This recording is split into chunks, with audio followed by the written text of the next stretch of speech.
Hello everyone, welcome to Lush and Salty Aquariums. My name is Stefan. Thank you for coming to my channel.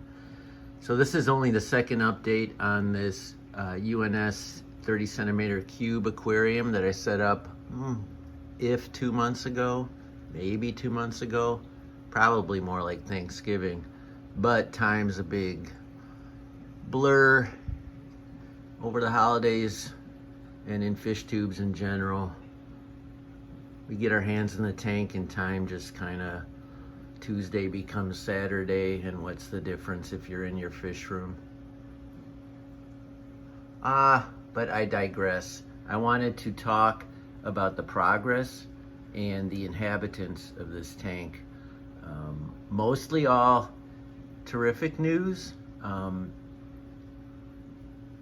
micro sword plant that I used in the foreground in lieu of something like hair grass is doing everything I wanted it to and then some. I honestly expected more spotty growth, less lush, toxic green color. I thought it would be a little bit more spotty, a little bit more yellow, and a little bit more melty. But oh my gosh, it's doing great.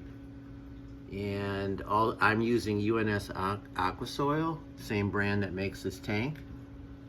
And it's a perfectly wonderful aqua soil like ADA's Amazonia, Fluval Stratum.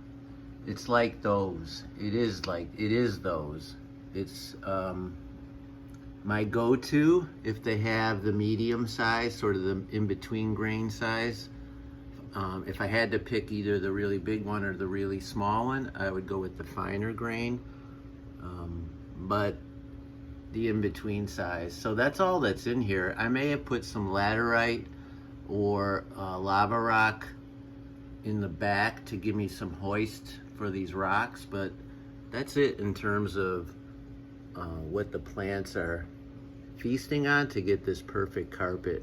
So I'm telling you folks, don't sleep on any of the microswords, Helanthrium telum, any of those mini Echinodorus. All those sorts of plants can be a very easy surrogate to some of the more tricky carpeting plants. Now, I am throwing a good light with this ONF nano light. It's kind of iconic in terms of nano lights, especially for cube tanks. You can look them up online. It's a strong light, and I am currently using CO2. And this is something I'm not going to recommend. It was from Aquaforest, the ADA distributor in the United States. It's really cool looking, and it has the built-in check, valve, everything you would want in a non-solenoid powered CO2 contraption, and it uses especially small CO2 cylinders. And obviously I don't have a lot of real estate.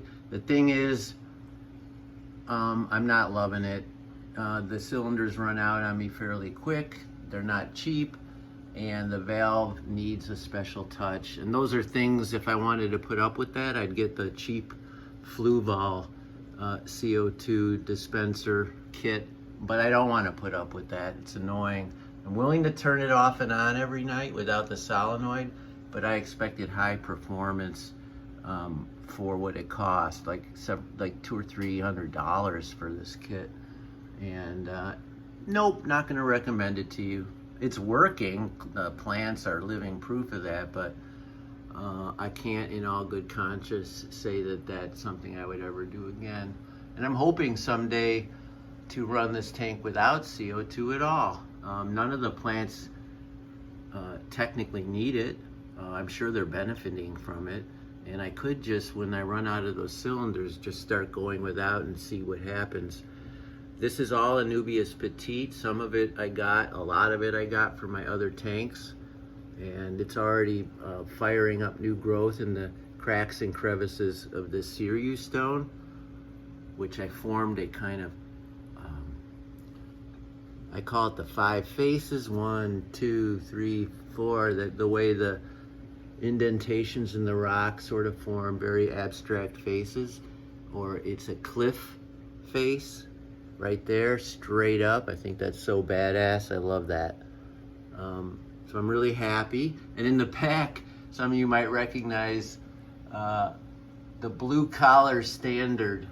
That is simple, what do you call it, pennywort? Yeah, I mean, it's the easiest plant on earth to grow, and I decided I was going to use it as my third green plant. There would only be 3 species of plant in here, and that's them, and they're all doing awesome.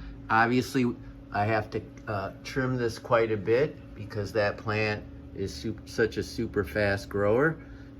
And the Anubias is a very slow grower. I was paranoid about algae because it's so close to the light, but that CO2 and my cleanup crew, of which are all kinds of different horned nearite snails and some young mystery snails. There you see them all doing their job on the top of the rock, probably where there's the most algae.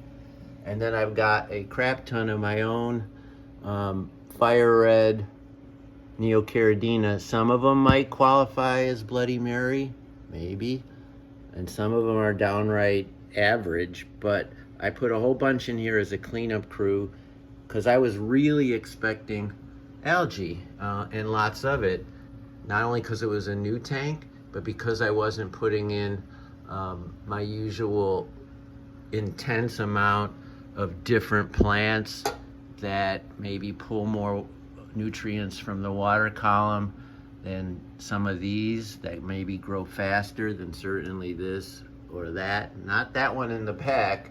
It's the fastest growing plant on earth, although I found it to be a non-problem right now. I just trim it to match the line of my cliff. I think it's pretty cool. So I saved the best for last, the fish. There is only one kind of fish in here, and that means I don't even have Coriodoras in here. Just one kind of fish, and that is Black Fire Endlers. And these are all babies I raised, and then I just took the males when they started showing their color and put them in here when they were teeny tiny.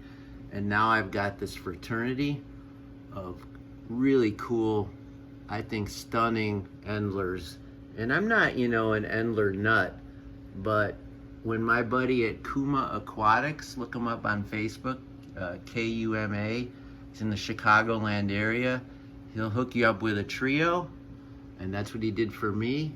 And I got babies real soon, and they bred so true. Look at, there wasn't one single differentiator in this line, and this is multiple brood stocks. You know, it's not the first drop. There's a few bigger ones like that guy there, and they're just gonna get more beautiful because none of these guys are full-blown adults. That black and that red, oh man, it has a certain Japanese vibe to it, like black lacquer, red and black lacquer. I think some of you can envision what I'm talking about. I just think it's so cool. And that was after a lot of thinking about what I should put in this tank in terms of fish, and especially given it was an Iwagumi, which does not favor community tanks for aesthetic reasons. It takes away from what's supposed to be this rockscape. That's the literal translation of the word, you know, an aquascape made of rock, and the subtleties of the greens. So if you have a whole bunch of different fish, it could detract from that. In addition, the bioload. Now granted, ideally I'd have probably about, I don't know, half of these.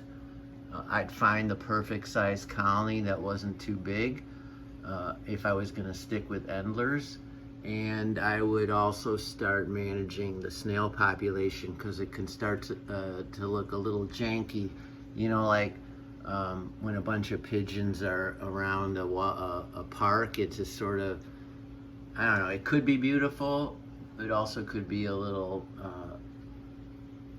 pedestrian. I can't think of the right word without sounding like a dick. So I've got these pink ram's horns, which ordinarily I adore, but I might start pulling a bunch of them out because I'm not having an algae problem. And I don't want too many different invertebrates detracting from the peaceful vibe and nature of this particular aquarium. And that's an easy task. A, there's no lid. I never do lids in my aquariums.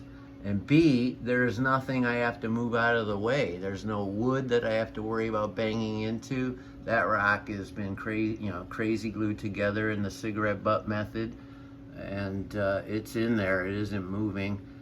And I don't have stem plants to except for the back one, but I mean, you just cut that down to the quick, so it's easy to pull out extra snails. Couldn't be easier.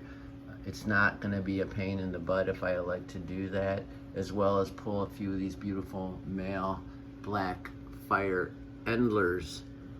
And I have more in other tanks that where the females are dropping and they're not getting eaten by either their parents or the other fish in the tanks.